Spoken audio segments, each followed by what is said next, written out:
Deu, parou. Ufa.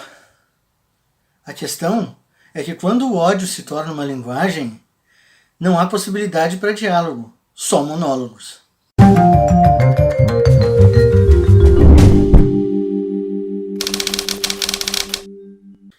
Sejam bem-vindos, leitores de todo o universo.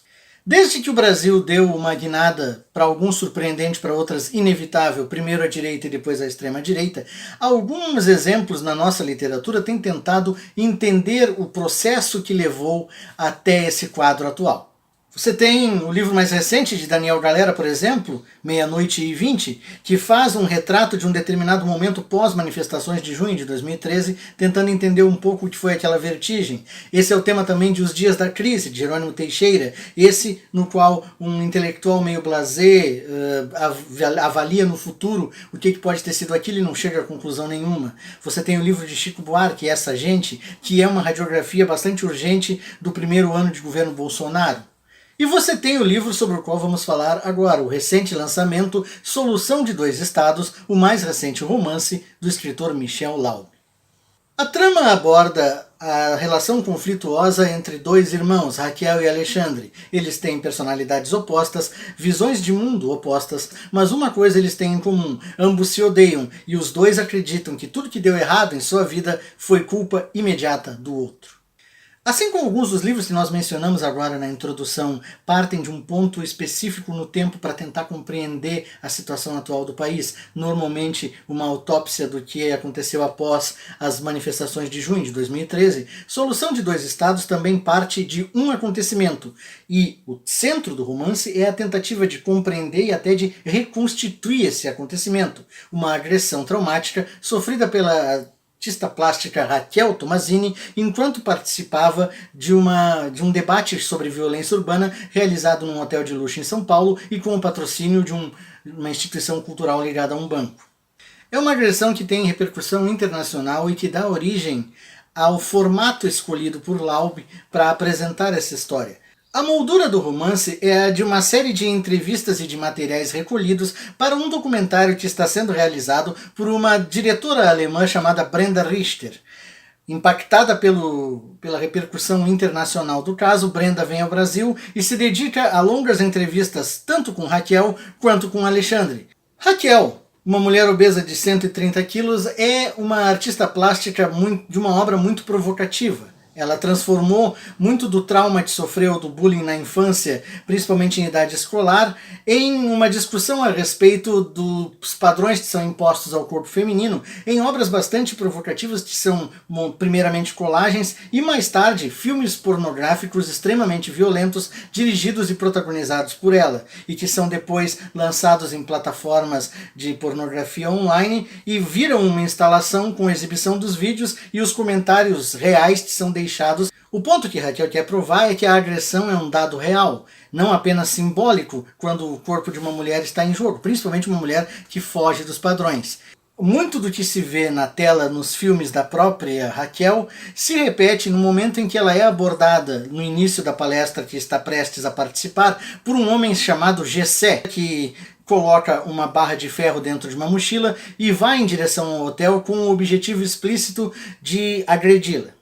Raquel tem certeza que o atentado que sofreu e que teve repercussão internacional foi cometido a mando de seu irmão, Alexandre, um homem também extremamente rancoroso, e que se tornou dono de uma cadeia de academias espalhadas pelo Brasil, com suspeitas ligações com o fanatismo evangélico religioso e com determinadas milícias de atuação em São Paulo. Raquel e Alexandre são filhos de um empresário que faliu devido ao confisco financeiro dos anos Collor. O pai de ambos logo morre em decorrência de um infarto provocado pelo estresse da situação, e a mãe logo se entrega a um quadro de depressão do qual não consegue sair por muitos anos. No momento da bancarrota da família, Raquel está na Europa estudando artes, enquanto o irmão está no Brasil tentando fazer vestibular para administração sem sucesso. Alexandre se sente injustamente sacrificado em prol do luxo e do desenvolvimento pessoal da irmã estudando na Europa. Já Raquel vê na necessidade constante do irmão de reafirmar o próprio sacrifício em benefício da família como uma grande hipocrisia, uma vez que, quando chega na idade adulta, ele força tanto a mãe quanto a irmã a venderem o patrimônio que sobrou na família para garantir a sua parte da herança antes que ela seja dissipada pelas loucuras da irmã, diz Alexandre. Os dois irmãos guardam também um grande ressentimento um do outro, não apenas por questões financeiras, mas por questões pessoais. Alexandre se ressente do fato de que a irmã teve melhores oportunidades e teve mais apoio da família. Raquel, por sua vez, não apenas acha o irmão um hipócrita ganancioso, como se ressente do fato de que ele foi um dos agentes responsáveis por uma grande temporada de bullying que ela viveu na escola devido ao seu sobrepeso. Enquanto falam a respeito um do outro, fica claro que os dois não superaram essas primeiras animosidades ainda na época de adolescência, as quais foram se somando e avolumando cada vez mais o bolo de rancor mútuo. Outros pequenos episódios que são relatados até a agressão final. Agressão que Raquel imputa a Alexandre, uma vez que Gessé, o homem que a agrediu, era um dos integrantes do grupo de Alexandre na academia. Ou seja, está retratado na figura desses dois irmãos boa parte do conflito que divide o Brasil nos últimos anos com a guinada do país à extrema-direita. De um lado você tem uma artista cujo trabalho não quer ser enquadrado nos limites da moralidade burguesa. Do outro, você tem um, assim, autoproclamado empreendedor que construiu um negócio muito abrangente e que também cercou-se de indivíduos que trabalham para ele num esquema de milícia tanto virtual quanto real. Em um aceno metalinguístico de múltiplos significados, Solução de Dois Estados não é apenas o título do romance ele próprio, é o título da série de 10 documentários que a diretora Brenda Richter se propõe a fazer sobre lugares conflagrados do planeta em que as divisões políticas acabam descambando para a violência física. A questão é que a presença de Brenda como personagem, ela também oferece um terceiro eixo a partir do qual pensar a polarização entre os dois irmãos, uma vez que ela tem a maior dificuldade para fazer o documentário no Brasil por conta de laços pessoais que tem com o país. Ela e o marido moraram aqui durante muitos anos e ela perdeu o marido para a violência urbana do Brasil, uma vez que ele foi assaltado na saída de um supermercado, morto a tiro, e ela mudou-se do Brasil após o episódio. Voltando ao termo, Solução de Dois Estados é uma referência direta a uma das propostas para o estabelecimento de paz e convívio entre israelenses e palestinos no Oriente Médio. A ideia de que tanto uns quanto outros tenham o seu próprio Estado autônomo. Um dos defensores de primeira hora e mais ardorosos dessa solução era, por exemplo, o escritor israelense Amos Oz. Embora bem intencionada no papel e já testada, mas nunca plenamente aplicada em alguns dos acordos estabelecidos entre Israel e os territórios palestinos, a solução dos dois estados nunca conseguiu vencer a barreira da prática política real, uma vez que tanto um quanto o outro lado sempre levantam questões a respeito de seus próprios interesses. Ou seja, é um tema que escapa do consenso, porque ambos os lados têm razões e rancores em número suficiente para rejeitar essa solução quando ela está próxima de ser aplicada.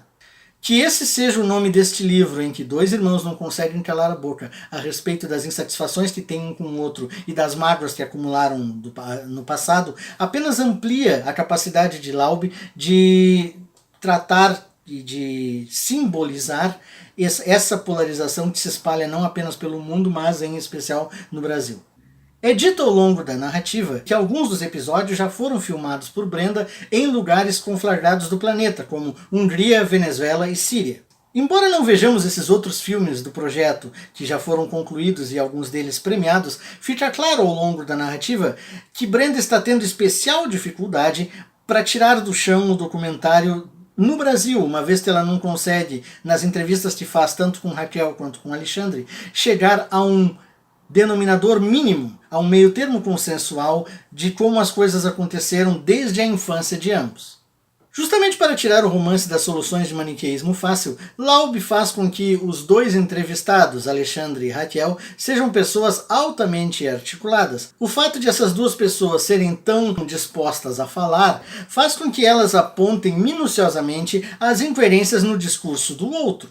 Entre eles movimenta-se a figura de Brenda, que às vezes fala e faz perguntas durante os registros das entrevistas, às vezes não. Às vezes abre o jogo diretamente com os seus entrevistados, deixando bem claro que, como o leitor a certa altura, ela mesma não simpatiza com nenhum dos dois personagens com os quais ela está conversando.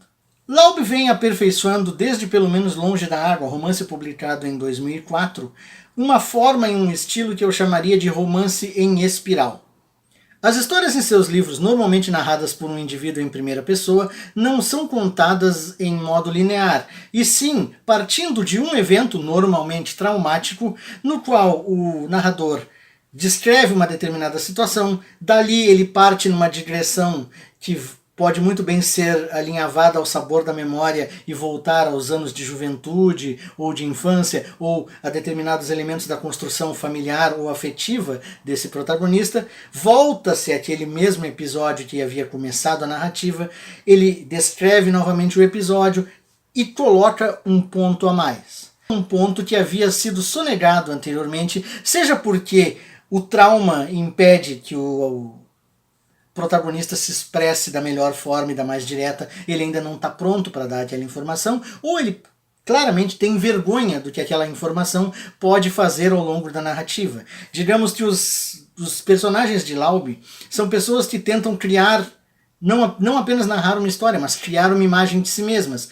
E assim, num primeiro momento, elas apresentam os ângulos mais favoráveis, aos quais vão acrescentando com muito cuidado os pontos que podem fazer essa imagem rachar. Essa espiral não se fragmenta e nem acaba se perdendo em voltas ao redor de si mesma pela grande segurança da prosa de Michel Laub, pelo seu domínio técnico-narrativo e pela qualidade do seu texto, um dos melhores dentre os autores contemporâneos brasileiros.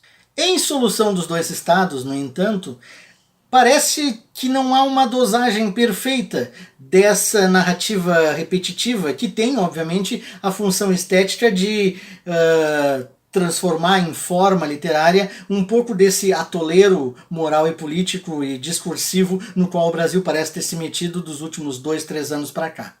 Ainda assim, com todos esses predicados e essa função na narrativa, em um determinado ponto ali pelo meio, perde-se um pouco a força porque o discurso dos dois irmãos, a retórica de ambos, torna-se eminentemente repetitiva, mais repetitiva do que talvez as próprias imposições da narrativa requeressem.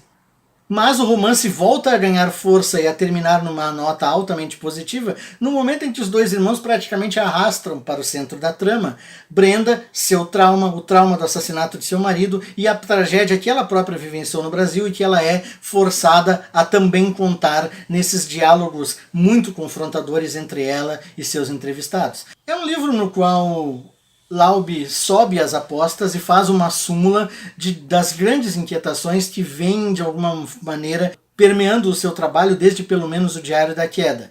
A profunda deterioração da linguagem e da comunicação entre opostos no Brasil dos últimos anos para cá, a proliferação das certezas que transformam visões de mundo em pacotes simples, sem complexidade moral ou pessoal e que devem ser abraçados na sua totalidade. Ainda que esse meio da narrativa perca algum vigor, esse final prova com sobras que Laub é um dos grandes escritores atualmente no Brasil a trabalhar com noções como complexidade moral e tolerância. Gente, era isso. Muito obrigado pela audiência de hoje. Eu espero que vocês todos tenham exercido o seu dever democrático de forma bastante consciente. Vamos ver para onde caminhamos. Deixe seu comentário, se gostou, curta, tenha boas leituras e uma boa semana para vocês.